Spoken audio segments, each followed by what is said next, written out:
Mesdames et messieurs, bonjour et bienvenue à celles et ceux qui nous rejoignent pour ce deuxième temps de cette journée où nous débutons un nouveau cycle organisé dans le cadre de la nouvelle exposition temporaire du Mémorial de la Shoah, les diplomates face à la Shoah, qui ouvrira ses portes ce mardi 8 février et donc qui se situera au premier étage de ce bâtiment. Le commissariat scientifique de cette exposition a été assuré par Catherine Nicot, ici présente, Claire Mouradian, qui je pense est partie, et messieurs André Caspi et Jean-Marc Dreyfus. Alors, lors de sa conférence qui a débuté, qui était là à 14h30 de Catherine Nicot, nous a dressé un panorama à la fois très clair mais également complexe des différentes attitudes des diplomates accrédités par le régime de Vichy dans les pays neutres, dans les pays d'Europe du Sud-Est et auprès du Saint-Siège.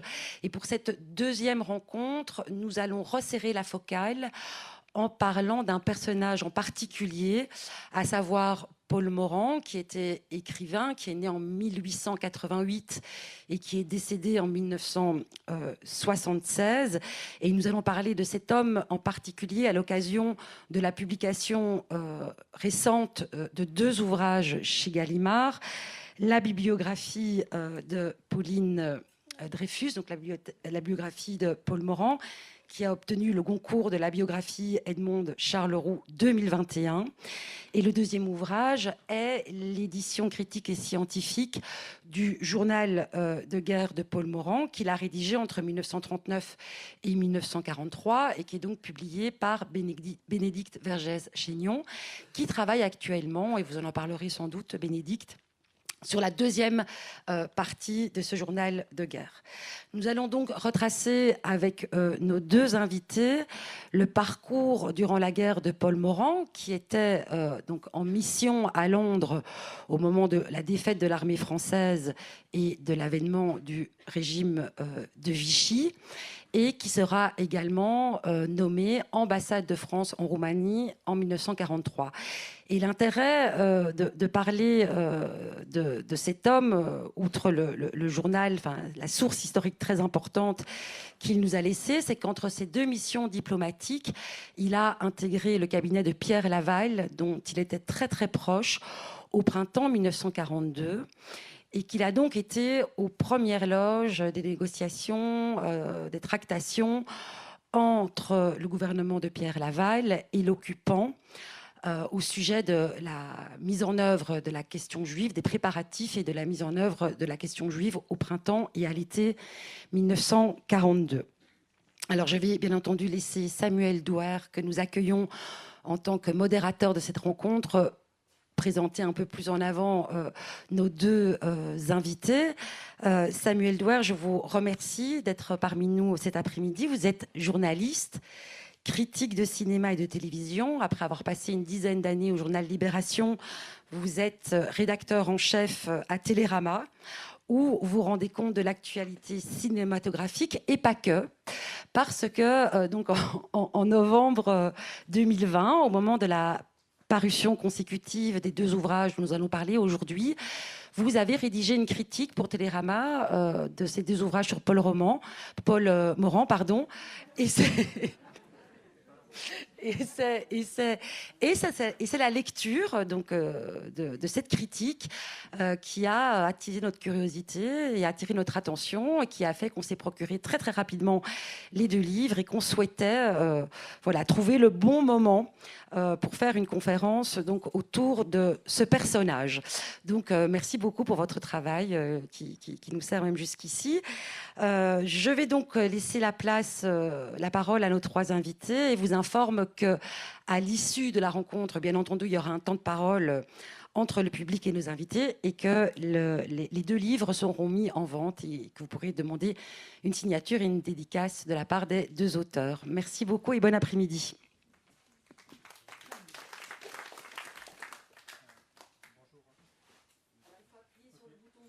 Ok. Bonjour à toutes et bonjour à tous. Oui, pour rebondir sur ce que vient de dire Julie, effectivement, moi, ma spécialité n'est pas la littérature, mais je lis beaucoup.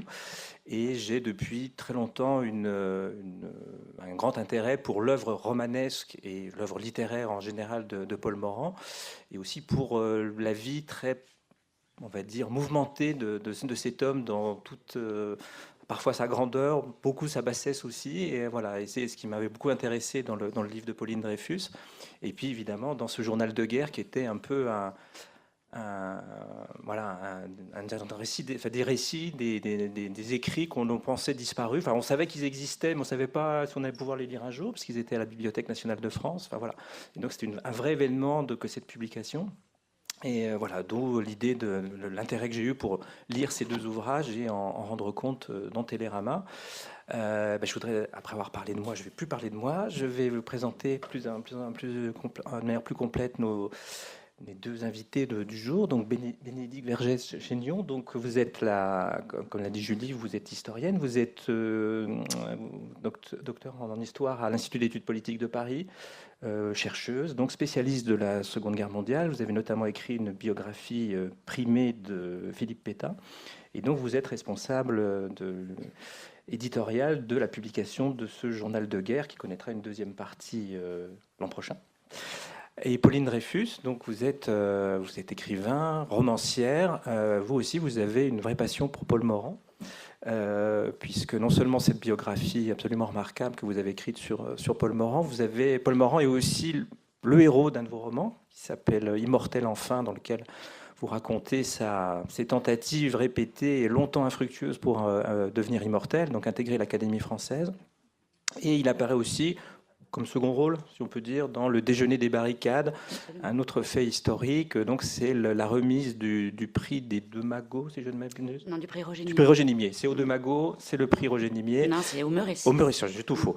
Donc, le prix Roger Nimier en mai 68, et donc où Paul Morand faisait partie du jury qui avait décerné ce prix à Paul Modiano. Et donc, c'est un roman qui raconte tout ça. Voilà. Alors, On va démarrer un peu sur le parcours de Paul Morand pendant la Seconde Guerre mondiale. Et tout d'abord, Pauline Dreyfus, quand débute la Seconde Guerre mondiale, quelle est la place de Paul Morand? Alors on va d'abord faire sur la partie littéraire. Donc dans la vie littéraire française, qu'est-ce qu'il représente? C'est une star. C'est très simple, il est extrêmement connu, on n'a pas idée aujourd'hui. Ses tirages sont énormes. Il pourrait vivre de sa plume, d'ailleurs il en vit, mais en 1938, il est issu du Quai d'Orsay. Il n'a pas travaillé depuis 10 ans et il demande à réintégrer le Quai d'Orsay parce qu'il a envie d'une expatriation, et il est nommé début 1939 à Londres. Où il va diriger la mission de guerre économique, mission française de guerre économique. Donc, au moment où éclate la guerre, il est à Londres. Il est à Londres, il a renoué avec le Quai d'Orsay. Alors, je ne sais pas si je devance votre question, mais il se passe qu'il va passer complètement à côté de l'histoire. C'est-à-dire qu'au moment où la défaite française est consommée, cet homme qui est proche de Laval depuis de nombreuses années, et encore plus de sa fille, de José de Chambrun, qui connaît Pétain d'ailleurs depuis longues années, va choisir de quitter Londres, donc début juillet 40, plutôt que de rester avec De Gaulle, et de rentrer à Vichy où personne ne le réclame. Mais, dit-il, pour avoir des informations, attendre les ordres. Il pense qu'il va être accueilli à bras ouverts. Pas du tout. Il est accueilli très fraîchement. On va lui reprocher un abandon de poste et on le met à la retraite d'office. Il est sanctionné. On est obligé d'ailleurs de changer les règles du jeu du ministère des Affaires étrangères. Pour lui, il n'a que 52 ans. Il est mis à la retraite d'office, et donc dès le départ, il commence très mal la guerre parce qu'il est mal vu à Vichy et mal vu à Londres. Donc, il n'a rien compris. Alors en plus, donc, on peut dire que comme vous l'avez dit, il est passé un peu à côté de l'histoire, et surtout il a fait une grosse boulette, non, Bénédicte, en plus, c'est-à-dire il est rentré, et en plus sans qu'on lui demande, et puis il y a un fameux rapport un petit peu qui n'a pas aidé son cas quand même. Oui, en fait, c'est un détail assez méconnu, mais le nouveau gouvernement du maréchal Pétain avait l'idée de maintenir, sous couvert de liquider les différentes missions françaises en Grande-Bretagne, de maintenir une représentation diplomatique, entre guillemets, que les Allemands ne pourraient pas trop contester. Et Paul Morand va leur couper l'herbe sous le pied et gâcher cette peut-être opportunité en décidant de lui-même de rentrer. Alors, son excuse, hein, comme l'a dit Pauline, c'est de venir chercher des instructions. En fait, il a terriblement envie de rentrer. Il faut que nous nous mettions dans le contexte de juillet 1940. On craint un débarquement allemand en Grande-Bretagne et il a peur d'être pris pour un franc-tireur s'il était capturé par les Allemands. Et puis, c'est vrai qu'il a des motivations personnelles. Sa mère, dira-t-il, sa maîtresse, dira-t-il moins, avec lequel il a une longue liaison et un enfant. Et donc le voilà qui apparaît ex abrupto à Vichy, accompagné en plus d'un rapport qu'il a eu la très mauvaise idée d'écrire pendant son voyage qui a transité par le Portugal, où il dit du mal d'absolument tous ses collègues de Londres et d'un certain nombre des rebelles qui sont passés en juin 1940 à Londres. Et donc, l'administration du Quai d'Orsay, qui ne le porte pas dans son cœur, car comme Pauline l'a dit, sa carrière diplomatique a été faite avec une certaine désinvolture et pas mal de trous dans son CV, eh bien, c'est le moment que peut-être l'administration centrale attendait pour lui donner une petite leçon, et on le blâme pour son manque de confraternité. Le rapport a circulé partout dans Vichy. Il a atterri avec et y compris à la Cour de justice de Riom, où il pourrait servir de pièce d'accusation contre certaines personnes dont il parle. Et donc, il est effectivement mis à la retraite. Et c'est vraiment un camouflet. Il ne s'y attendait pas. Il se trouve très humilié et il vit là un des épisodes de sa vie de déclassement, désenchantement. Il en aura d'autres, effectivement. J'ajouterais à ce que disait très justement Bénédicte, c'est que Paul Morand passe à tort pour un écrivain diplomate. C'est un écrivain. Ça a été très très peu et très peu de temps un diplomate. Paul Morand, bien que entré au Quai d'Orsay, a dès le départ eu le plus grand mépris pour ses collègues diplomates. Il ne les estime pas. Dès qu'il a pu partir, parce qu'il gagnait suffisamment d'argent avec ses livres, il a demandé un congé. Alors, c'était des congés pour raisons de santé, des mises à disposition. Enfin, il a trouvé le moyen de s'éloigner de son administration. Et en effet, le Quai d'Orsay lui en voulait. C'est une inimitié réciproque entre les deux. Ça ne s'est jamais bien passé. Et la raison pour laquelle il va, on va le voir plus tard, retourner au cabinet de Pierre Laval, c'est simplement parce qu'il espère une nomination à l'étranger. En pleine guerre, il veut partir de France. Donc il se retrouve, il s'attendait à être reçu avec les honneurs à Vichy, donc on vient de voir, il est viré. Donc qu'est-ce qu'il fait alors pendant cette période un peu de battement, avant de pouvoir réintégrer le cabinet de Pierre Laval, qu'est-ce qu'il va faire? Alors pendant 15 mois, d'abord il rouvre son salon à Paris, il reçoit beaucoup, et pas que des Français, des Allemands aussi. Il sort beaucoup. Il dirige la commission du papier. Donc en fait, il a quand même un rôle dans le milieu de l'édition. Et puis il écrit, il publie L'Homme pressé qui a été écrit avant, mais il écrit Une vie de Guy de Maupassant, il écrit une longue nouvelle qui s'appelle Feu Monsieur le Duc. Il est assez occupé en fait, mais c'est surtout le retour au pouvoir de Laval en avril 42 qui va être le marchepied de sa reconquête et de sa revanche en fait. Et alors comment ça se passe? Il est donc réintégré au Quai d'Orsay ou pas dans ces cas, à ce moment-là? Oui. Oui, absolument. C'est-à-dire que c'est assez étonnant.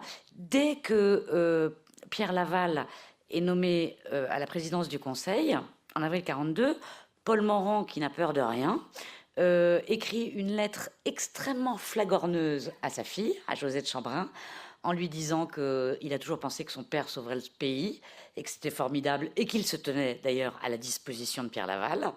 Bon, comme la fille a beaucoup de pouvoir, c'est la fille unique de Pierre Laval, la lettre est transmise à qui de droit et 10 jours plus tard, ou 15 jours plus tard, on lui propose un poste à Vichy. Alors au départ, il n'y a pas de fiche de poste. Il est dans le cabinet de Pierre Laval.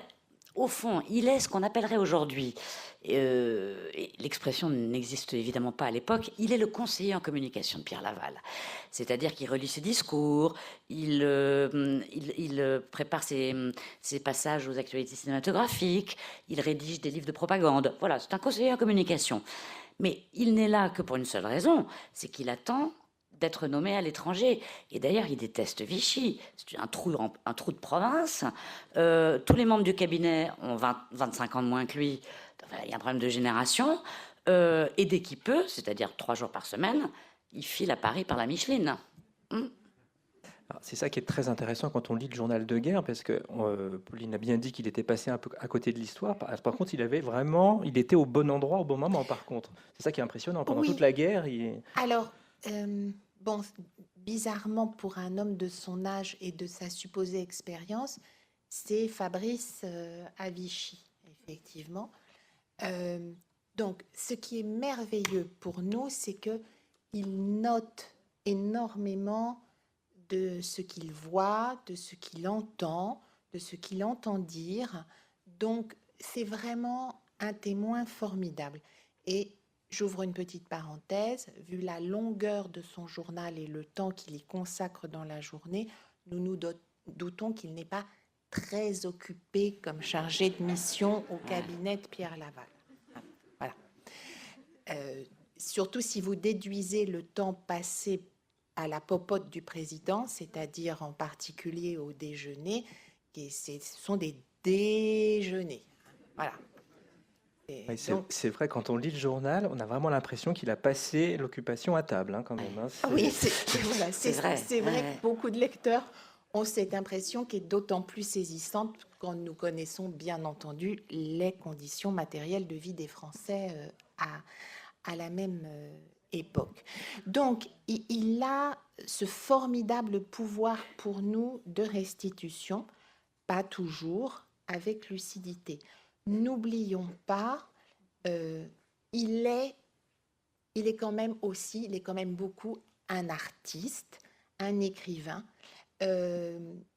Donc, il y a bien d'autres choses qui l'intéressent dans la vie, et ça a été le problème de sa carrière qu'a évoqué Pauline, que la politique. Donc, on est stupéfait à plusieurs reprises que, par exemple, il n'a pas remarqué le discours de Laval du 22 juin 1942, je souhaite la victoire de l'Allemagne. Donc, c'est seulement a posteriori qu'on commence à lui dire « oui, c'est scandaleux, le pays est très choqué ». Surprise, voilà.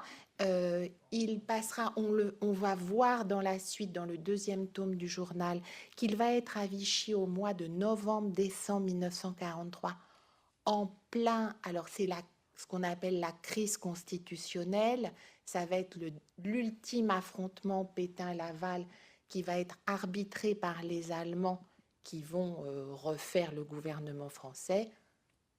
Darnan, Henriot, Déa vont entrer. Et là, à nouveau, il ne voit rien. Et ce qui n'empêche pas de noter. Donc, pour nous, c'est à la fois passionnant et étonnant, effectivement. Mais oui, Paul Morand n'est pas un homme politique et il n'est même pas un homme de cabinet. Pauline a insisté avec raison sur le fait qu'il vient au cabinet de Pierre Laval pensant n'y rester pas longtemps, avec pour but d'être réintégré, promu, ministre de deuxième classe à l'été 42, ministre de première classe à l'été 43, et d'obtenir un poste à l'étranger, et pas n'importe lequel. Quel poste vise-t-il, en fait on voit défiler un certain nombre d'opportunités. Il est question de la Casa Velasquez en Espagne. On l'envoie en mission au Portugal, ou alors il fait beaucoup de tourisme. Non, mais l'histoire du Portugal est inouïe, parce que on envisage de l'envoyer au Portugal. Simplement, Salazar, qui dirige le Portugal, ne veut pas entendre parler de Paul Morand pour une raison très simple, c'est qu'autrefois, c'est-à-dire en 1925, donc presque 20 ans avant, Paul Morand avait publié un recueil de nouvelles qui s'appelle L'Europe galante. Et dans ce recueil de nouvelles, il y a une nouvelle qui met en scène un dictateur portugais emprisonné et qui, pour se libérer, viole son geôlier. Et donc ça a été très très mal perçu au Portugal. Et là, Salazar dit « je veux pas de ça chez moi ». Donc ça marche pas à Lisbonne. Voilà.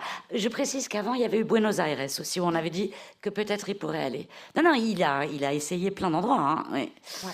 Pour finir, donc, il va à Bucarest. Par la Roumanie, mais donc en ayant dû patienter effectivement jusqu'à l'été 1943, aiguillonné par sa femme Hélène, parce que Pauline a dit que Paul Morand détestait Vichy. Alors ce n'est rien dire d'Hélène Morand, voilà.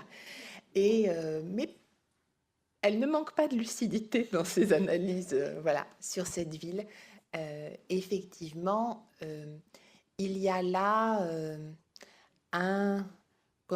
une convergence d'intérêts dans cette entrée de Paul Morand au cabinet de Pierre Laval.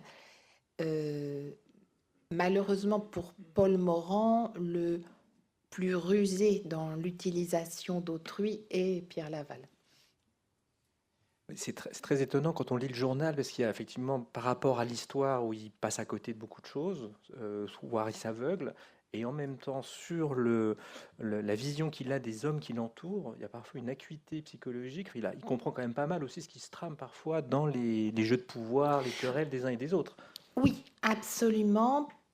Mais ça, c'est la force du romancier et du novelliste, probablement, d'arriver à capter quelque chose dans ces dialogues, quelque chose dans la psychologie de ses interlocuteurs.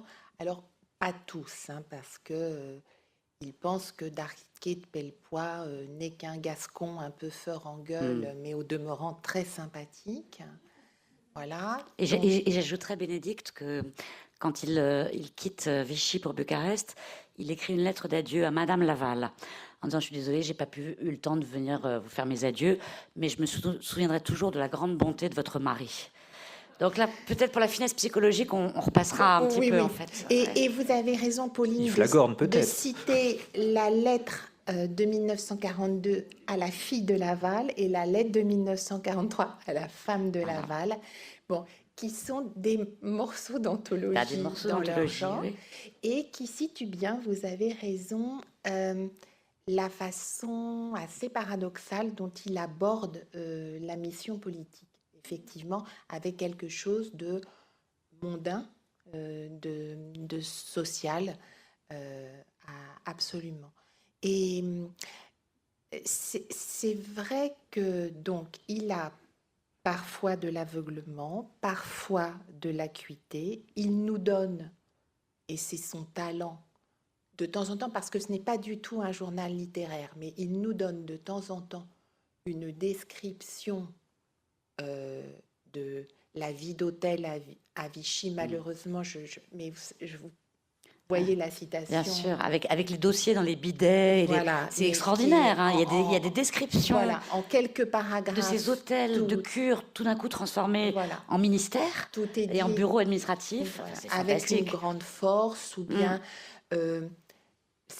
l'ambiance, les huissiers, le tic-tac de la C'est ça. pendule, les gens qui vont et qui viennent. Bon, ce sont des pages absolument magnifiques. Et il y a là aussi une restitution du Vichy de l'intérieur qui est très intéressante, d'autant plus intéressante que on méconnaissait relativement Laval, parce que Laval n'était pas du tout un homme de l'écrit, pas du tout un homme d'archives. Donc là, on le voit vraiment fonctionner de l'intérieur au gouvernement et ne pas travailler. Voilà, ce qui est aussi parce que apparemment Pierre Laval, après toutes ces décennies de carrière politique, pense que gouverner, ça consiste à justement parler à table, raconter des anecdotes, recevoir des gens entre deux portes, négocier sur le coin d'une table, palabrer, voilà. Donc, c'est assez terrifiant rétrospectivement aussi de voir comment était gouvernée la France dans ces années extraordinaires au sens vraiment premier du terme. Alors en 42, on en évoquait tout à l'heure en introduction, donc le début de la solution juive. Alors Paul Morand s'était un peu défendu en disant: je ne savais pas exactement ce qui se passait à l'époque, on savait que beaucoup de juifs étaient déportés, mais pour des camps de travail, et on découvre, on s'en doutait, mais là c'est vraiment dans le journal qu'il savait très bien ce qui se passait. Oui, tout à fait. Mais peut-être avant d'entrer dans le vif du sujet, j'aimerais que vous demandiez à Pauline qu'elle nous parle un petit peu de l'antisémitisme de Paul Morand sur toute cette période, parce que je crois ne pas me tromper en disant que c'est quand même je ne sais pas comment il faut appeler ça, un trait de caractère, une tendance qu'on lui associe, je pense, de façon très spontanée. Oui, ce qui est intéressant, c'est que Paul Morand est devenu antisémite, mais il ne l'était pas à l'origine. Dans ses jeunes années, il fréquente Marcel Proust, qu'il connaît d'ailleurs par un de ses collègues à l'ambassade de France à Londres, qui s'appelle Henri Bardac. Et quand il parle d'Henri Bardac à son père, dans une lettre, il lui dit: il est juif et il a la merveilleuse intelligence des juifs. il est l'ami de Berle, il est l'ami de plein de gens, ça ne lui pose aucun problème. Va arriver la crise économique du début des années 30, et là, il y a une espèce de crispation de son tempérament. C'est le moment où il y a de plus en plus de juifs allemands qui fuient l'Allemagne, donc il va arriver en nombre. Ça donne sous sa plume un roman qui s'appelle France la Douce, en 1934, qui décrit qui caricature les producteurs de cinéma juifs. Et puis arrive ce qui pour lui fut une catastrophe, c'est le Front populaire. L'élection du gouvernement de Front populaire en 1936.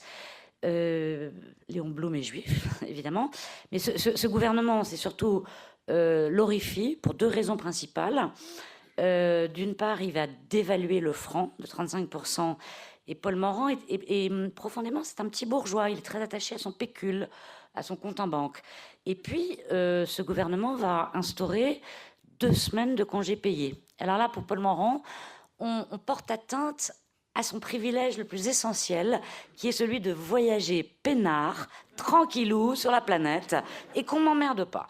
Et ça l'horrifie, donc ce gouvernement de Front populaire ne lui plaît pas du tout, et là, il part dans les bras de Pierre Laval. C'est vraiment à ce moment-là que la charnière se fait. J'ajouterais un dernier élément d'ordre privé, c'est qu'à l'époque, il subit une très mauvaise influence, qui est celui de sa maîtresse de l'époque, qui s'appelle Mette Brissac, qui est profondément antisémite. Comme a dit très justement Bénédicte, sa femme l'était aussi, donc vous voyez, il était tout à fait cerné. Et donc, à partir de 40, les mesures contre les Juifs ne lui font plus aucun effet. C'est très étonnant quand on voit le chemin qu'il a fait depuis qu'il était jeune et qu'il se retrouve à approuver le maréchal Pétain qui défend le travail, la famille et la patrie, c'est-à-dire vraiment tout ce qu'il a en horreur, hein, qui est contre les homosexuels. Morand, c'est l'ami de Cocteau, de Radiguet, de Proust, enfin tout ça, c'est pas un problème pour lui. Et il dit... il faut lutter contre l'esprit de jouissance et prôner l'esprit de sacrifice. Mais Morand, depuis 20 ans, c'est l'esprit de jouissance personnifié. Donc c'est vraiment... c'est du parjure. Il n'y a pas d'autre mot. Morand devient un autre homme à ce moment-là. Ouais. Vous avez cité Hélène Morand, parce que les défenseurs les plus inconditionnels de Morand disent, mais en fait, l'antisémitisme, c'est pas de sa faute. C'était Hélène, en fait, qui l'a poussé sans arrêt, Non, sans arrêt. Ça, c'est un grand garçon. À 50 ans, je crois qu'on peut penser tout seul. Et c'est en effet ce que disent beaucoup les défenseurs de Paul Morand, pour l'excuser, au fond. On fait porter le chapeau à sa femme. Mais moi, pour avoir lu leur correspondance à tous les deux et le journal de Morand, Morand est aussi antisémite que sa femme. Mais alors, c'est un antisémite beaucoup plus discret. Et d'ailleurs, c'est ce qui va lui sauver la peau après la guerre. Il n'y a jamais eu de procès contre Morand. Parce que tout ce qu'il a écrit, il l'a confiné, si je puis dire, dans le secret d'un journal intime. Alors que Hélène Morand tient des propos atroces, mais dans les dîners, dehors, enfin en public. Voilà. Oui, dans ce qu'on voit dans le journal intime, notamment son évolution, et il y a une phrase vraiment qui est terrible quand on parle du port de l'étoile jaune. Et lui, il dit, oh, la belle affaire, moi j'ai bien porté l'insigne du Sacré-Cœur quand j'étais petit. C'est Bien quand sûr. même, effectivement, il y a une espèce de truc tout à fait normal, une banalisation qui est assez effrayante. Qui est assez effrayante. Mais alors le pire dans ce que j'ai lu, et on est après-guerre, donc après l'ouverture des camps, etc., on est au milieu des années 50. Et c'était un déjeuner chez les Morand, et il y a Roger Stéphane qui parle du producteur de cinéma qui s'appelait Raoul Lévy. Et Hélène Morand s'exclame à table, encore un qui va nous faire croire que toute sa famille a terminé en bacon pendant la guerre. Et là, ça fait peur. Là, franchement, moi, quand j'ai lu ça, je me suis dit, vraiment, elle est indécrottable. On est en 55 ou 56, hein, dans ces années-là, voilà. Donc, Hélène Morand est épouvantable, mais son mari... jamais ne lui dit arrête, tu exagères, voilà. Paul Morand, c'est un petit garçon face à sa femme, qui est d'ailleurs plus âgée que lui en fait. Oui, donc on en revient effectivement à 42, quand il y a notamment la rafle du Veldiv. Donc on découvre dans le journal que Morand est au courant 3 semaines avant, Oui, à peu près. plusieurs semaines avant. Alors, dans son évolution, il y a aussi le fait que, et c'est ce qu'il avait rapproché de Pierre Laval, il est pacifiste. Voilà, il se réclame du pacifisme, mais il affirme qu'il n'a jamais changé.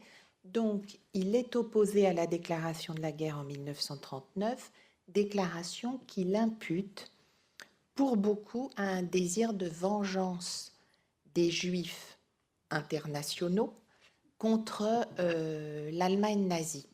Et ce qui explique que non seulement il est contre la guerre, mais on peut accepter la défaite puisque la guerre a été déclarée pour ces mauvaises raisons, et aller encore un cran plus loin, c'est-à-dire que il faut que ce soit les Allemands qui gagnent la guerre, parce que sinon, comme dirait Pierre Laval, le bolchevisme s'installerait partout en Europe.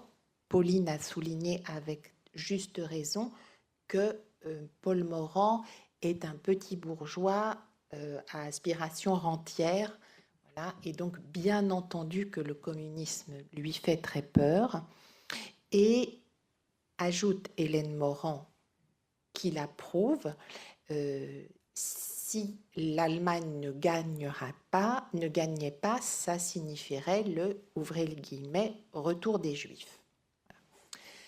Parce qu'il y aura toujours ce petit jeu très visible entre eux dans la correspondance pour renchérir à qui a la meilleure anecdote antisémite à raconter à l'autre. Et donc, on est dans ce contexte où effectivement, aucune ségrégation, aucune persécution contre les Juifs n'est injustifiée ou inacceptable. Or, effectivement, il se trouve que là où il est placé, alors c'est pas du tout qu'il soit un décisionnaire ou qu'il soit concerné en première intention par les mesures contre les Juifs, mais bien entendu, il entend des choses et il parle avec des gens. Et donc, il sait plusieurs semaines à l'avance qu'il se prépare une rafle de plusieurs dizaines de milliers de Juifs étrangers et apatrides en zone occupée et en zone libre. Alors, premier point, il ne se préoccupera de n'en prévenir personne de connaissance ou personne qui connaîtrait quelqu'un qui pourrait. Et d'ailleurs, je dois ajouter que lorsqu'il est sollicité par des connaissances, par des amis pour aider un juif menacé, un juif arrêté, il fait vraiment très peu quand il fait quelque chose. Et paradoxalement, si quelqu'un dans le couple se donne du mal, se renseigne, incite, agit, c'est Hélène Morand. Comme quoi, la vie est pleine de paradoxes. Et donc, il se trouve qu'à ce moment-là, Irène Nemirovsky, qui l'a édité au début des années 30, vient d'être arrêtée, a demandé à son mari de faire appel à l'aide de Paul Morand, et donc il se renseigne un petit peu en plus. Et dans l'ensemble des conversations qu'il a à ce moment-là, deux sont très remarquables. Nous sommes donc au début de l'été 1942. D'abord, un diplomate allemand avec lequel il est assez lié lui dit « Hitler a déclaré qu'à la fin de la guerre, l'Europe sera débarrassée des Juifs » et, ajoute-t-il, la solution ne réside pas dans l'émigration des Juifs. Et d'autre part, il parle avec Jacques-Benoît Méchain, ce nom vous dit peut-être ou pas quelque chose, donc qui est alors un membre du gouvernement chargé des relations franco-allemandes, et qui dit à Paul Morand, les Juifs ne se doutent pas de ce qui les attend. Bon, il donne quelques vagues détails, et à la fin de cette conversation, Morand note que Benoît Méchain lui dit « La nuit porte conseil à condition de pouvoir dormir, mais pour pouvoir dormir, il faudrait ne pas avoir de conscience. » Donc, voilà ce qui précède les rafles de l'été 42. Les rafles se déroulent et là, grâce à Morand, nous assistons au déni, auto-justification et autres palinodies. Nous savons très bien que Laval a non seulement consenti à ces rafles, donné l'ordre à l'administration française d'y procéder et a demandé qu'on prenne aussi les enfants, qui sont français, eux, par parenthèse. Et néanmoins, au moment où tout ça se produit, il y a un malaise à Vichy qui va être réglé par une succession d'assertions cyniques, de blagues de mauvais goût et de défenses inappropriées. Pauline a fait, ou vous, Samuel, a fait allusion donc à la comparaison étoile jaune et un signe du Sacré-Cœur, mais c'est un exemple parmi d'autres. Et nous voyons, vous savez bien que l'épiscopat français, pour une part, proteste contre ce qui s'est passé en particulier en zone libre, et nous n'avons jamais vu Paul Morand aussi anticlérical qu'à ce moment-là. Voilà. Alors soudain, l'Église catholique enjuivée est bonne à jeter aux chiens. Et la dernière partie de cette relation de Paul Morand et de la solution finale pour cette période, c'est les éléments qui nous donnent de réponse à l'éternelle question « Qui savait quoi à Vichy ?» Donc là, il nous donne diverses indications. D'abord, la lettre du grand rabbin de France adressée à Pierre Laval qui donne des détails sur le sort des déportés de France vers la Pologne. Excusez-moi, c'est à quelle date cette lettre? Alors, je ne voudrais pas vous dire de bêtises, je pense que c'est à la fin du mois d'août ou en septembre 1942. Et donc, Paul Morand la qualifie j'ouvre les guillemets, d'une violence inouïe. A-t-on idée de parler aux gens sur ce ton? Voilà. Ça, c'est la première. D'autre part, grâce aux extraits du journal de sa femme qu'il insère dans son propre journal, nous savons qu'un diplomate autrichien, donc allemand à cette époque-là, en poste à Paris, leur évoque devant eux ce qui se passe en Ukraine et en Pologne. Nous comprenons qu'il s'agit de ce que nous appelons, nous, la Shoah par balle, qui évidemment ne s'appelle pas comme ça au moment où ça leur est raconté. Et cette conversation s'achève par la remarque de ce diplomate qui dit « ça met les SS dans un tel état qu'il leur faut 3 mois pour se remettre après quand ils reviennent dans des affectations normales ». Voilà. Et le troisième élément est un élément qui nous vient par les hauts fonctionnaires français qui sont en contact avec des hauts fonctionnaires italiens. Et alors là, c'est plus tard, nous sommes déjà en 1943 et ces hauts fonctionnaires italiens disent textuellement qu'il y a des chambres à gaz en Pologne. Voilà. Et tout cela, Paul Morand le rapporte, mais le commente très peu. Mais ce n'est pas une exception dans le journal où il ne commente pas systématiquement ce qu'il raconte ou ce qui lui est raconté.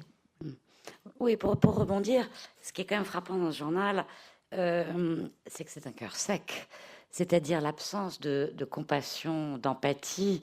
En effet, sur le cas Irène Nemirovsky, qui est intéressant parce que Paul Morand a dirigé une collection de nouvelles chez Gallimard dans les années 30. Et il a publié Irène Nemirovsky. Il trouvait que c'était un écrivain très doué. Il croyait beaucoup en elle. Évidemment, quand elle est arrêtée, son mari s'adresse à lui. Et c'est Hélène qui va essayer de faire quelque chose, sans succès d'ailleurs. Même chose pour le mari de Colette, Maurice Goudquet, qui est aussi arrêté. Et là, pour le coup, il me semble que Hélène a été efficace parce qu'il a été libéré. Il était à Compiègne. Mais ce qui est quand même frappant dans le cas de Morand, on dit toujours le style, c'est l'homme. il a ce style très nerveux qu'on connaît bien, ce style sec, mais il a aussi le cœur sec. C'est-à-dire on ne sent à aucun moment un élan du cœur. Tout est normal. Et il se réfugie derrière, quelquefois, la moquerie. Vous savez qu'il y avait l'admirable archevêque de Lyon qui s'appelait le cardinal Gerlier. Et Morand le surnomme le primat de Gaulle, au lieu du primat des Gaules, parce que justement, il essaye de faire des choses, etc. Voilà, il se réfugie derrière le bon mot.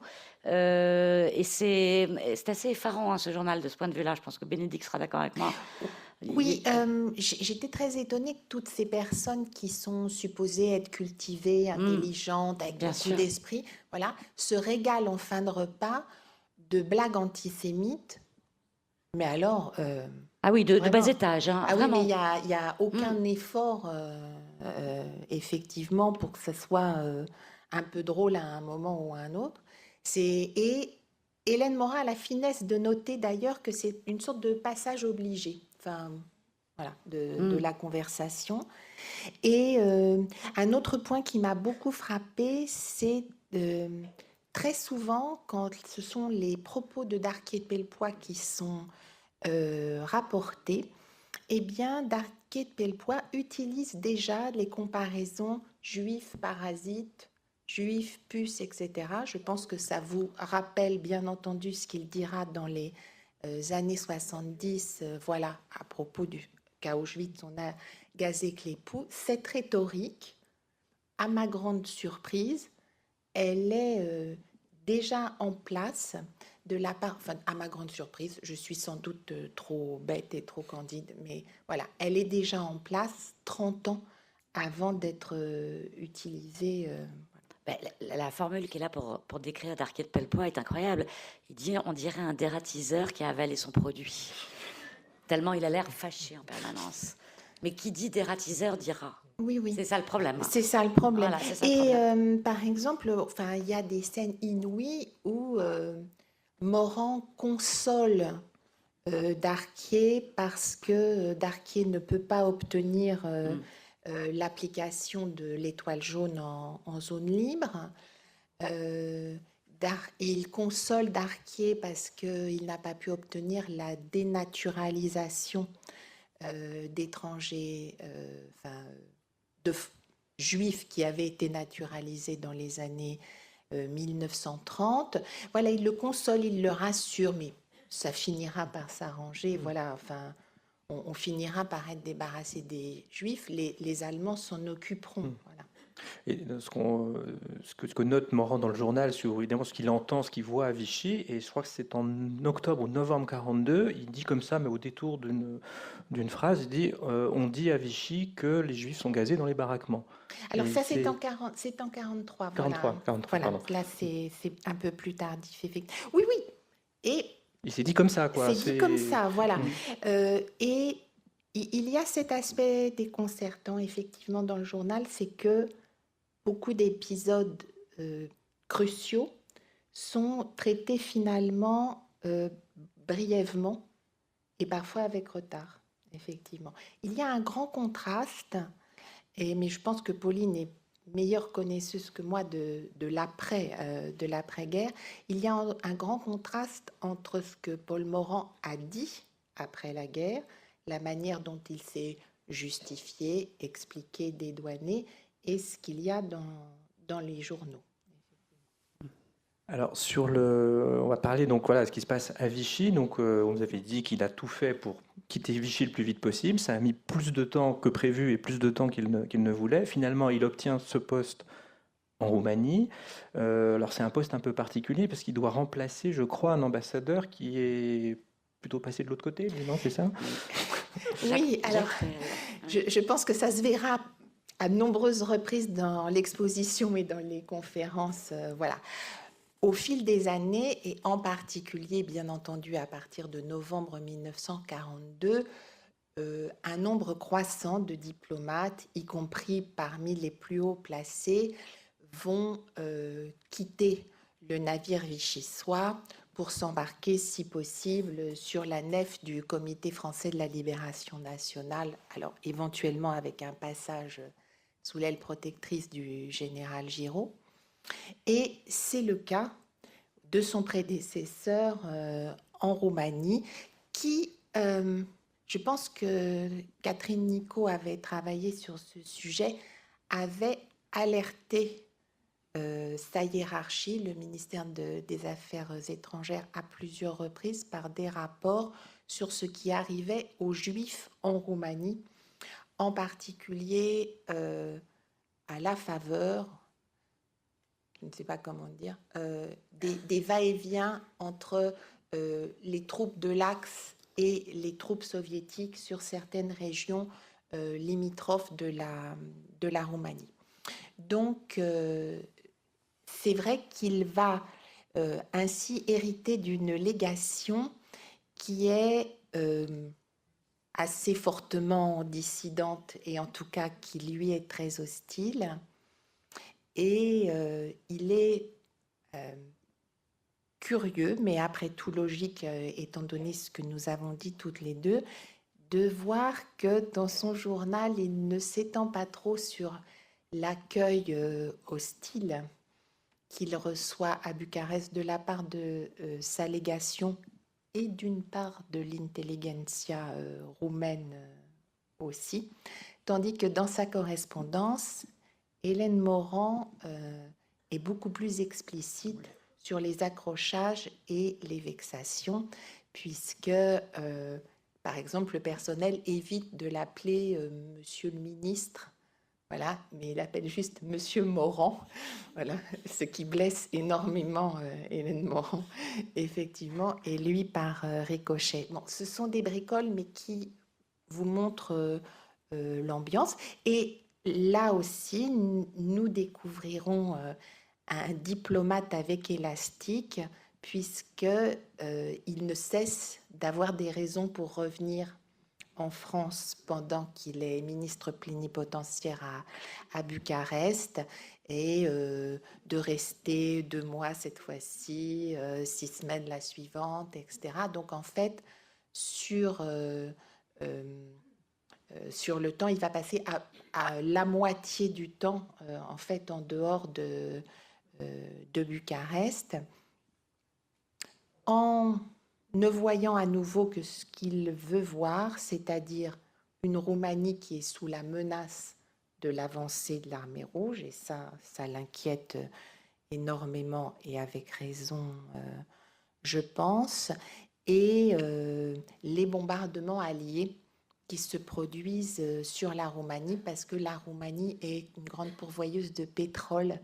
C'est une chose qu'on a sans doute oubliée à cette époque-là. Donc là aussi, c'est une vision très particulière de la guerre qui nous sera donnée, enrichie donc de ces incursions répétées à Vichy, y compris bien jusqu'en juillet 1944, où il a encore une cruciale conversation avec Laval sur l'Académie française, qui y faire rentrer et qui votera pour et qui votera contre. Donc qu'est-ce qu'il fait en Roumanie alors? Qu'est-ce qu'il a fait en Roumanie? Est-ce que, parce qu'à l'époque, donc, on peut rappeler le contexte politique de la Roumanie, c'est une dictature proche du nazisme. Alors, alliée à l'Allemagne nazie, c'est une monarchie avec un dictateur, les deux étant rivaux et tirant vers un camp ou un autre à géométrie variable selon l'état de la guerre. Ce qu'il va faire en termes pratiques, c'est essayer dans une certaine mesure de veiller sur la sécurité des ressortissants français qui se trouvent en Roumanie, envoyer des rapports à Pierre Laval, avoir une sombre histoire de radio clandestin à l'intérieur de sa légation qui renseignerait les dissidents. Et voilà, donc on le voit, il essaie quand même de faire quelque chose, on va dire, pour les Français de Roumanie, mais avec toujours au fond ce désintérêt qu'il a pour le travail administratif. Et Jean Jardin, dont vous connaissez peut-être le nom, eh bien, va le sortir de ce guêpier en le faisant rappeler en France pour être nommé à Berne. Alors ça, vous vous rendez compte bien entendu qu'être nommé en Suisse en 1944, c'est une aubaine merveilleuse et comment dirais-je, une aubaine à long terme, comme on s'en rendra compte ensuite. Donc pourquoi Pauline Dreyfus, c'est une vraie aubaine de se retrouver à Berne en 1944? Je fais juste un tout petit retour en arrière sur Bucarest, juste avant. Paul Morand, contrairement à ce qu'on pense, parce que c'est l'écrivain des voyages, de l'ailleurs, du cosmopolitisme, en fait, est très sédentaire et s'ennuie très vite dans les endroits. Et quand Bucarest l'a très vite lassé, il a trouvé que finalement c'était une ville enfin, un peu provinciale, voilà. Et alors en plus, il était dans une légation extrêmement hostile. C'était pas facile, mais il a passé en effet beaucoup de temps à Paris. Et je fais juste une petite parenthèse pour raconter une anecdote. C'est que pendant son séjour à Bucarest, il a fait un truc pas bien, entre autres. Il a limogé un consul à Galatz, petite ville de Roumanie, parce que ce consul avait caché chez lui une petite fille juive. Et il y a quelques mois, dans mon courrier des lecteurs, qui transite par la maison Gallimard, j'ai reçu une lettre de Tel Aviv d'une dame qui m'a dit la petite fille juive dont vous parlez, c'est moi. Extraordinaire. Elle s'appelle Madeleine Kahn. Elle a 88 ans aujourd'hui, elle vit en Israël et elle m'a raconté ce qu'elle était devenue après que ce consul de France, héroïque, l'ait cachée. Ses parents n'ont pas survécu, était orpheline, elle a été cachée dans un orphelinat en Roumanie, puis voilà, etc. Mais elle m'a écrit pour me dire ça. Formidable, hein. Voilà, la Suisse. Non, maintenant la Suisse. Oui, la Suisse, donc... La Suisse. Donc Paul Morand part en catastrophe au mois d'août 44, autant vous dire quand les carottes sont vraiment très très cuites pour Berne, grâce à Jean Jardin qui vraiment lui a sauvé la vie à ce moment-là. On peut peut-être rappeler qui était Jean Jardin, oui, qui est une personnalité assez étonnante dans la vie sûr. politique et administrative française. Jean Jardin avait été le numéro 2 de la SNCF, du temps où Raoul Dautry présidait la SNCF, et puis il avait été remarqué par Pierre Laval, et il a dirigé le cabinet de Pierre Laval. Donc c'était un ami proche de Paul Morand. Il était depuis 1943 en Suisse, et c'est lui qui a réussi à faire venir Morand.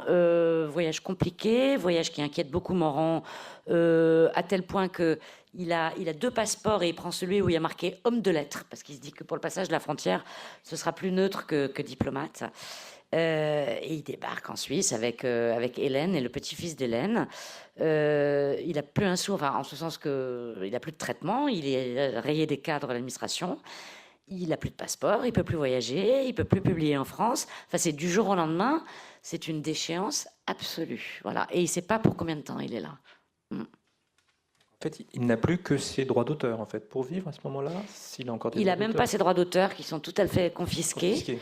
Sa mère... Il a des loyers par l'intermédiaire. Alors, il a des loyers que sa mère va récupérer. Voilà. Et sa mère envoie des huissiers dans les maisons d'édition à Paris, c'est-à-dire principalement Grasset et Gallimard, pour essayer de récupérer des droits d'auteur. Mais il n'a vraiment pas beaucoup de moyens d'existence, en fait. C'est pas pour pleurer sur son sort, mais c'est vraiment pour dire qu'il arrive dans une situation matériellement très, très compliquée et qui va durer. Et alors, en plus, il se trouve qu'à ce moment-là, le consul général de France à Lausanne s'appelle Xavier de Gaulle. C'est le frère du général de Gaulle, donc c'est pas de bol. Donc, autant vous dire que la question du passeport, ça va mettre un certain temps à se régler. Alors, pendant ce temps-là, qu'est-ce qu'il fait? Donc, il écrit. Il écrit son journal, il écrit des romans. Alors, d'abord, son journal qui continue jusqu'en 1950. Il écrit des romans, il écrit Monte au ciel, Raja des Indes, qui, à mon sens, n'est pas son meilleur roman, mais il travaille. Il ne sait pas ne pas travailler. Morand, c'est vraiment quelqu'un qui travaille tout le temps. Il s'occupe d'Hélène, qui est avec lui, qui, à force, approche les 70 ans. Donc, elle est assez courageuse, elle, d'avoir ce changement énorme d'existence. Et puis, il y a cette vie incroyable au bord du lac Léman, entre immigrés. Voilà, ils sont un petit groupe d'exilés ils ont un point fixe, c'est le samedi après-midi, il y a thé chez Jean Jardin et sa femme, mais sinon ils se voient tous les jours. En fait, ils déjeunent tous les jours. Donc il y a Bertrand de Jouvenel, il y a Emmanuel Berle, il y a Georges Bonnet, il y a Charles Rochat. Bien sûr, voilà, le Jardin est surnommé le consul des immigrés, mais c'est exactement ça. Et ils se voient tous les jours. Et alors, ils s'échangent des nouvelles de la France, parce que leur obsession, c'est qu'est-ce qui se passe là-bas. Alors, ils reçoivent des lettres codées. Il n'est pas question. D'ailleurs, c'est très intéressant. Paul et Hélène Morand, vous avez dû voir ça, Bénédicte aussi, reçoivent. Le courrier est adressé à leur maître d'hôtel. Ils s'appellent Monsieur et Madame Robert Hermangeat. Oui, si je peux me permettre, parce que c'est la misère, mais il y a quand même le valet de chambre. Ah, bah oui, il ne faut pas exagérer, bien sûr. Bien sûr. Non, absolument. Et alors, il y a toutes les formules codées. C'est-à-dire, par exemple, quand quelqu'un écrit de Paris, le malade fait encore de la température. Alors ça veut dire, oulala, ne bougez pas, surtout ne venez pas, etc. Voilà, ils ont des espèces de formules codées comme ça. C'est assez rigolo à lire. Mais en 1946, De Gaulle s'en va, ce qui est une cause de satisfaction pour Paul Morand. Mais le gouvernement avec des coalitions de gauche, c'est pas du tout lui, c'est pas pour lui, et donc in fine, il va rester très très longtemps. Il va simplement faire un aller-retour très confidentiel et très rapide pour aller enterrer sa mère. Il a quand même une bonne excuse en février 47, mais à part ça, il ne revient pas vraiment avant 49. Ouais. C'est la fin de la guerre, l'immédiat après Libération, il y a des procès d'épuration. Est-ce qu'il est inquiété et est-ce qu'il commente ça dans son journal? Est-ce qu'il en parle? Énormément, tous les jours. Tous les jours. Ah non, mais c'est extraordinaire. Alors, il reçoit quand même des convocations de ce qu'on appelle le CNE, le Conseil national des écrivains, qui, en 1944, vous vous souvenez, a fait une première liste noire de 12 écrivains, dont Morand. Et ensuite, la liste, elle va s'étendre jusqu'à 120 écrivains. Mais lui, il fait partie d'emblée de la première liste des écrivains proscrits. On lui envoie des convocations auxquelles, prudemment, il ne répond pas, il ne se rend pas. Mais personne n'est jamais venu l'arrêter. Et pour un Céline qui a été condamné à l'indignité nationale, Paul Morand n'a jamais été condamné à l'indignité nationale. Non, il y a effectivement, donc aux Archives nationales où se trouvent les procédures de justice, il y a un dossier qui a été ouvert se fondant sur les articles qu'il avait publiés sous l'occupation en France, qui étaient assez anodins. C'était soft. Pour le couple. Et sur ses comptes bancaires qui ne montraient pas d'enrichissement particulier non patriotique. Donc, il a bénéficié d'un non-lieu. Il est frappant de voir qu'il est en réalité plus inquiet que ce qui se passe réellement en France le concernant ne devrait l'inquiéter. Alors, ces commentaires sur les procès de l'épuration, j'en prends deux très importants. Le procès du maréchal Pétain. Et là, je suis un peu tombée de haut puisque, en fait, le procès est très largement éclipsé dans son journal en juillet-août 1945, car c'est le moment où sa maîtresse, May de Cossé-Brissac, le rejoint pour la première fois en Suisse et ils se rendent compte que l'amour s'en est allé. Enfin, elle se rend compte surtout. Hein. Elle vient le larguer, c'est ça l'histoire. Elle vient lui dire « je vous aime moins ». Et lui, il écrit dans son journal, ça veut dire « je ne vous aime plus ». Il a compris la chose et il le prend très mal. C'est la première fois qu'une femme le quitte. Il est encore très amoureux d'elle, donc il est malheureux. Et là, en effet, le procès Pétain passe complètement au second plan. Passe au second plan. Et alors, c'est en octobre 1945 que Pierre Laval, à son tour, est jugé et fusillé, lui pour le cas.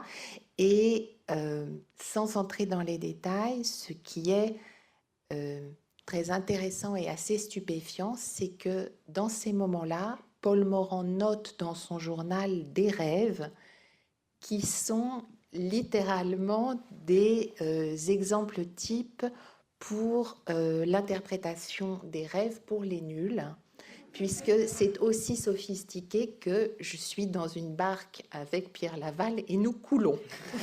Voilà. Voilà. Donc c'est, toute plaisanterie mise à part, un moment de grande anxiété pour lui, ce qui n'empêche pas qu'il gardera toujours sa fidélité, même assez discrètement, à Pierre Laval, que contre toute attente, il a admiré sincèrement, non seulement pour sa politique qu'il a jugée être la seule qui aurait dû être faite en France à cette époque-là, mais aussi pour sa personnalité. Et je pense que ça reste quand même un mystère pour toutes les personnes qui lisent ces pages. On voit bien ce qui a pu intéresser Laval dans Morand, c'est-à-dire capter sa notoriété sans faire un hochet, voilà. On a du mal à comprendre ce que Paul Morand a trouvé à cet homme très cynique, qui s'est enrichi à coups de malversation et de délits d'initié. Or, on peut reprocher beaucoup de choses à Morand, mais ce n'est pas du tout un escroc et un tripatouilleur, un homme qui n'est pas cultivé, voilà, qui est... Et le seul point que moi je trouve, c'est que Morand aimait beaucoup les perdants et il aimait beaucoup se sentir d'une petite élite qui aime ce que tous les autres détestent, et il est certain que, quitte à être haï par l'ensemble de ses concitoyens, Pierre Laval en était un des plus formidables exemples de notre histoire, effectivement. C'est un profil psychologique que vous corroborez? Je suis absolument d'accord. À plusieurs reprises, Paul Morand comparait Pierre Laval à Gabriel Chanel, parce qu'ils étaient des Auvergnats tous les deux. Et il disait, les Auvergnats, ils transforment tout en or. C'est des gens qui s'enrichissent, chose qui le fascinait. Et je voudrais revenir juste un peu en arrière sur la rupture avec Maître Brissac, parce qu'en fait, c'est très important dans la vie de Paul Morand, parce que c'est vraiment le moment où il touche le fond. Il est déjà ostracisé, exilé en Suisse, il ne peut plus publier, il n'a plus de passeport, il n'a plus d'argent, il n'a plus de revenus. Et sa maîtresse vient lui dire, je vous quitte parce que à cause de vous, je suis plus du tout invitée à Paris. On m'invite plus parce que j'ai une mauvaise image, donc vous me faites beaucoup de tort. Si vous étiez resté à Londres, parce qu'elle lui dit ça, bah aujourd'hui vous seriez ministre. Elle aime bien ce qui brille. Résultat, vous voyez, votre choix de retourner à Vichy, bah, vous voyez où vous êtes. Et là, c'est dur. Et là, je pense que, enfin, dans le journal en juillet 45, on sent qu'il est au fond du fond du fond. Mais en fait, ce qui est assez extraordinaire, c'est qu'il va donner un grand coup de pied et il va remonter, il va se dire, ben voilà, j'ai qu'une seule chose à faire, c'est de faire ce que je sais faire, c'est-à-dire écrire des livres. Et comme il dit, faire mon salut en art. Et il va se remettre à écrire, il arrête la politique. Et ben, je trouve ça formidable. C'est-à-dire qu'en fait, au fond, il avait besoin de ça, parce qu'il s'était perdu, Paul Morand, à un moment donné. Est-ce qu'il y a des questions Oui. Déjà, merci à tous les trois.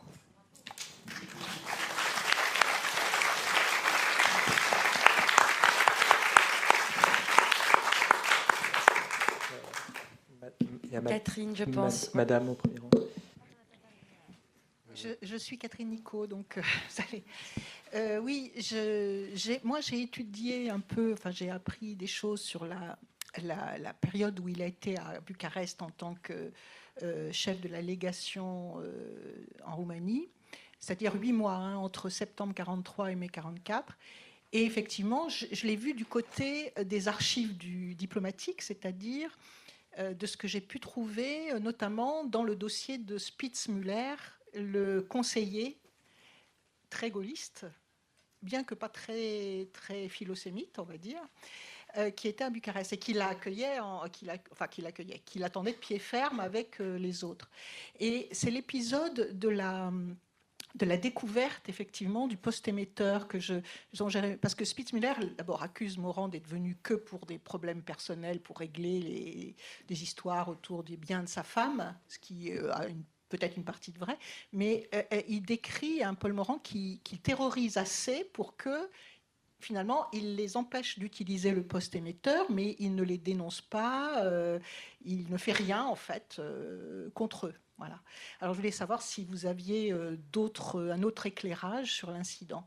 Quant à Madeleine Kahn, je voulais vous dire que, effectivement, je connaissais cette affaire. C'est dans le dossier de Gabriel Richard, qui était le consul en question à Galatz, qu'elle n'a pas perdu ses parents, heureusement pour elle. C'était une enfant en vacances dans sa famille maternelle, qui a été entraînée avec la grand-mère et la tante et l'enfant de la tante dans un camp en Transnistrie. Comment Gabrielle Richard a su qu'elle était perdue? C'était une enfant née en France en 1933, hein, donc elle était française.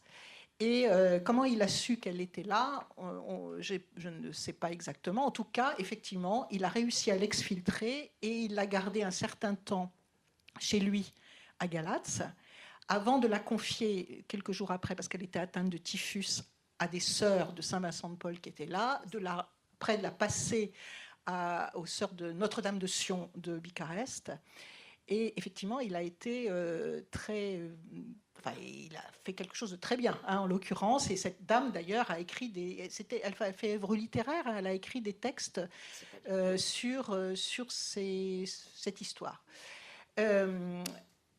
Alors, ce que je voulais dire, c'est que ce malheureux consul, en fait, avait aussi fait d'autres actes, disons, en faveur de certains juifs, mais qu'il a été découvert par les Allemands, dénoncé par les Allemands au ministère des Affaires étrangères, et que, en fait, il s'est dégonflé complètement. Et alors, Morand était là, a voulu le virer, effectivement, mais son entourage, d'après Spitzmüller, aurait dit non, vous le rétrogradez si vous voulez, mais vous ne le virez pas.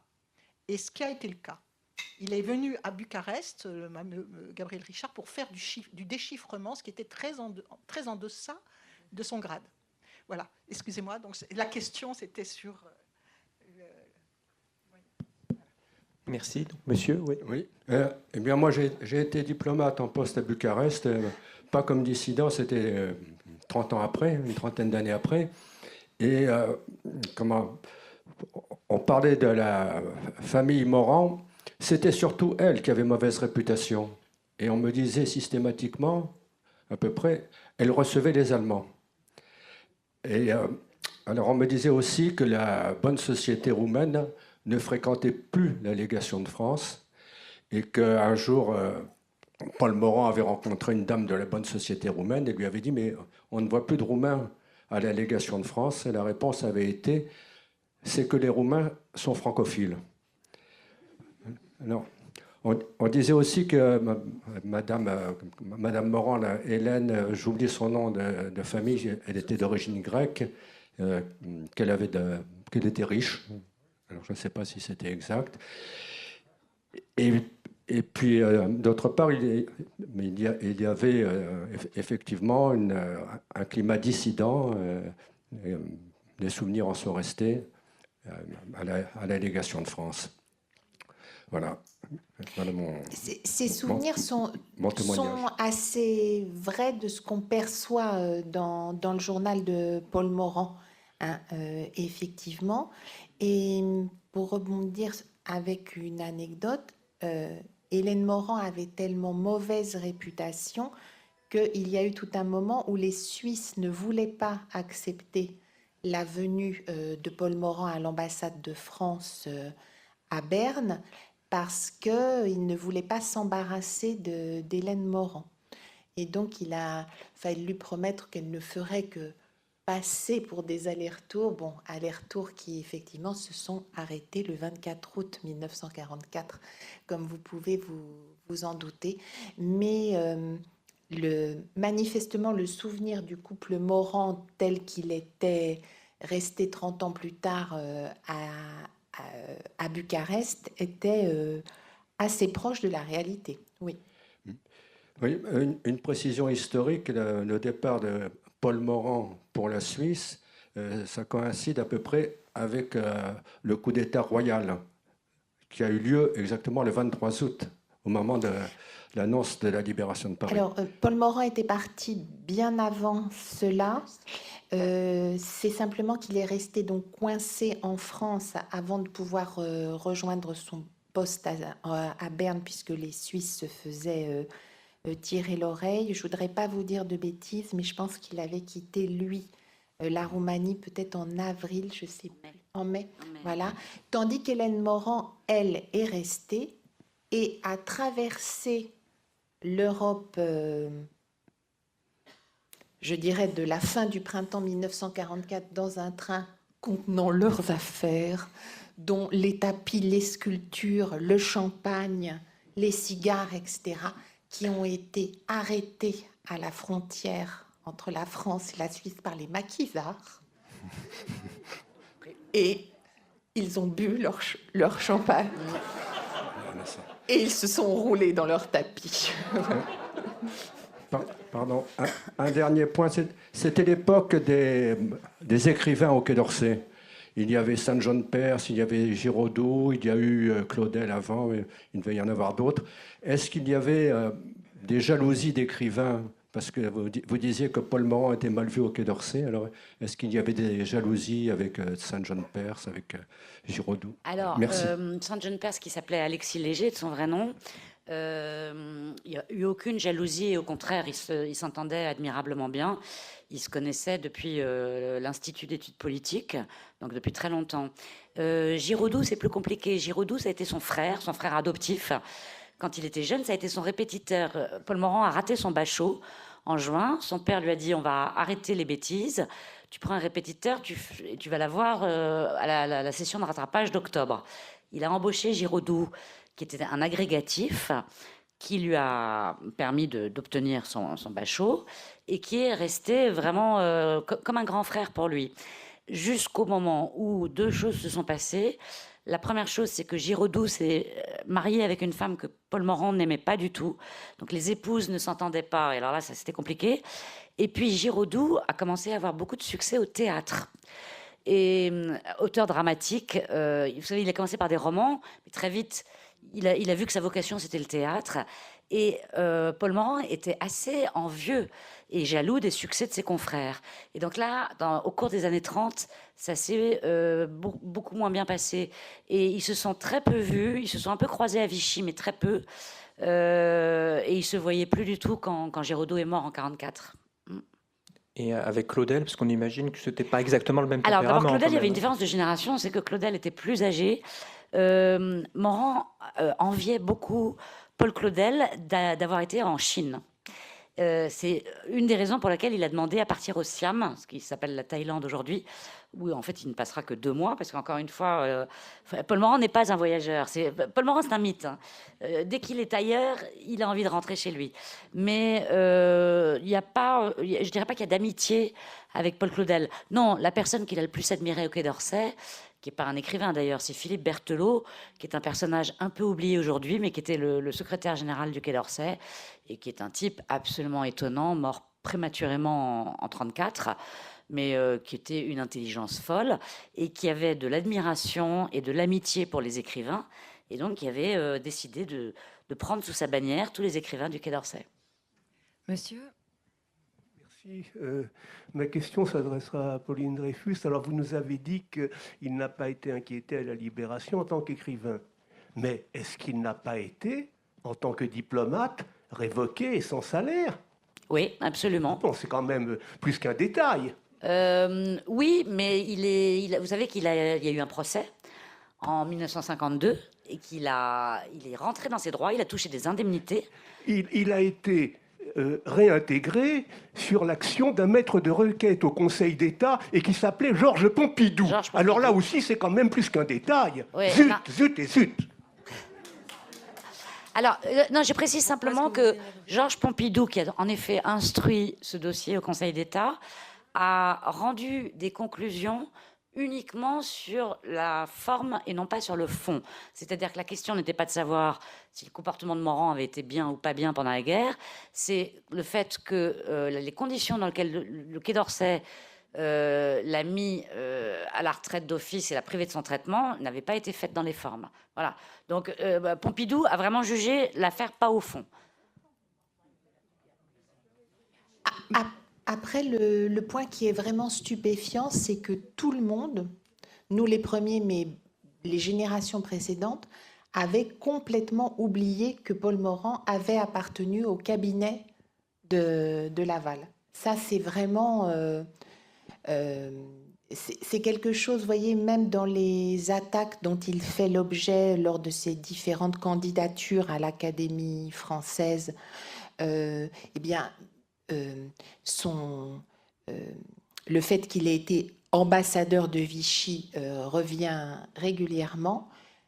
Son plus que passage, 14 mois au cabinet de Pierre Laval, est vraiment passé sous les radars. Et d'ailleurs, je dois vous dire que nous avons eu les pires difficultés à retrouver des photos, voilà, où il est avec Pierre Laval durant cette période, et lors de l'inauguration de la fameuse exposition Arnaud Breker où il se trouve, il est au bord de la photo, c'est-à-dire c'est vraiment le hasard du cadrage qui fait que si nous connaissons bien son visage, nous le reconnaissons.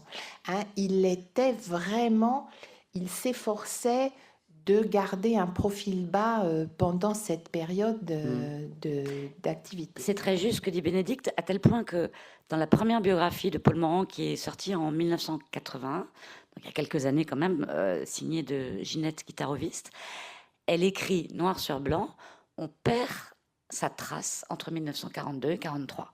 On perd sa trace. Ben non, on perd pas sa trace, il est à Vichy. Mais voilà, c'est tout à fait ça, on a occulté complètement ce moment-là. Ça veut dire qu'il était, alors soit il n'était pas actif du tout, soit alors il faisait tout dans l'ombre, il y avait très peu de traces écrites. Il était, absolument, c'était quand même pas le premier des conseillers, il avait, d'ailleurs, sa fonction n'est pas du tout claire, même ni Bénédicte ni moi, on sait même encore maintenant à quoi il servait vraiment. Il grenouillait, comme on disait à l'époque. Moi, j'aime bien cette expression, il grenouillait. Il voyait du monde, il déjeunait à la popote tous les jours, il est au courant de tout ce qui se passe, mais en effet, pour le travail, le travail réel, je sais pas très bien, voilà. Et c'est très curieux. Oui. Est-ce qu'il s'est repenti en fin de vie de son antisémitisme? Jamais. Jamais. Droit dans ses bottes. Alors, ni de son antisémitisme, ni de...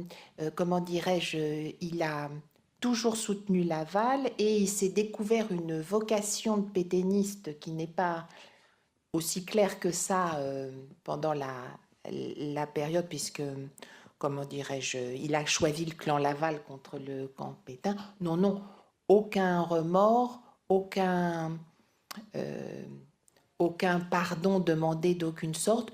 De temps en temps, le regret d'avoir fait de la politique alors que ce n'était pas pour lui. Voilà, mais rien de plus que ça. Et beaucoup de justifications flirtant avec le mensonge plutôt qu'avec la vérité. Oui, pardon.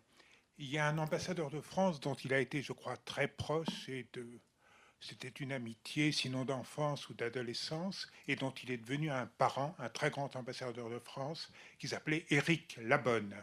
Est-ce que vous pourriez nous en dire un mot sur l'évolution parallèle des deux hommes?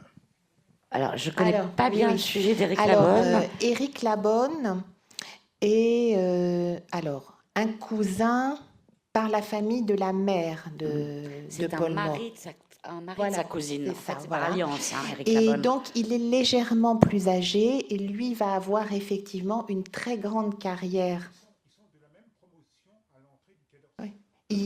Lui a une vraie grande carrière diplomatique, pas du tout cette version à trous dilettante de Morand. Et et c'est comme ce qui se passe à l'intérieur des familles, c'est-à-dire que pendant la période de la guerre, effectivement, il y a une divergence avec Éric Labonne, mais qui se trouve compliquée par le fait que Labonne a, lui, un frère Voilà, c'est ça. qui est officier Dans la LVF. dans la LVF. Voilà.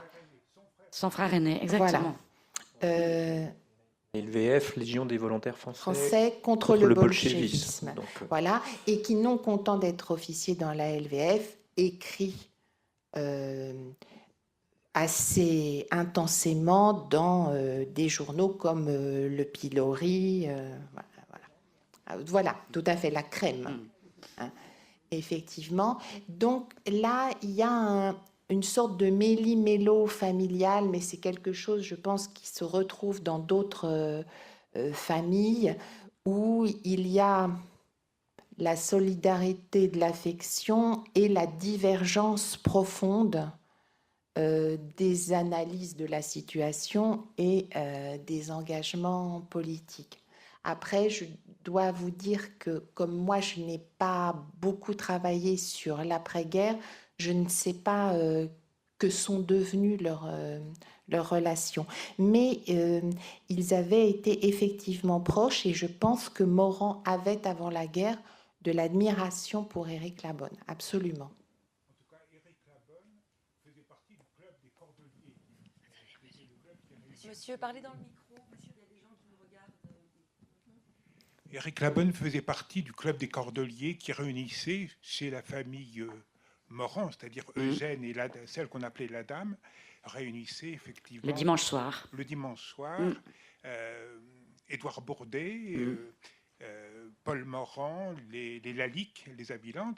Et bon, je crois qu'ils sont restés, j'en suis même sûr, ils sont restés très proches, avec au-delà des divergences politiques.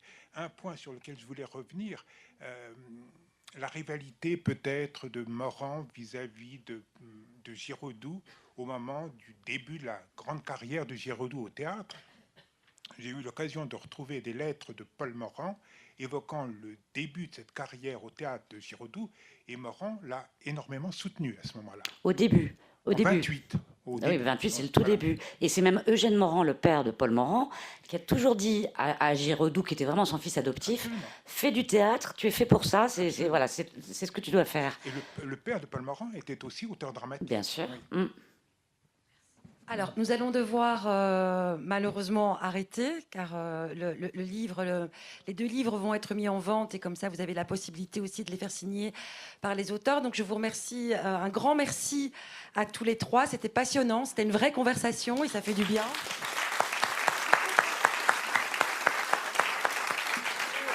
Je vous informe que le cycle, donc l'exposition ouvre ses portes mardi. Et dimanche prochain, nous vous proposons 2 tables rondes, une sur la diplomatie des pays neutres et une sur la diplomatie américaine et britannique. Donc vous trouverez le programme sur le site internet du mémorial et sur la petite brochure que certains d'entre vous ont. Dites-moi.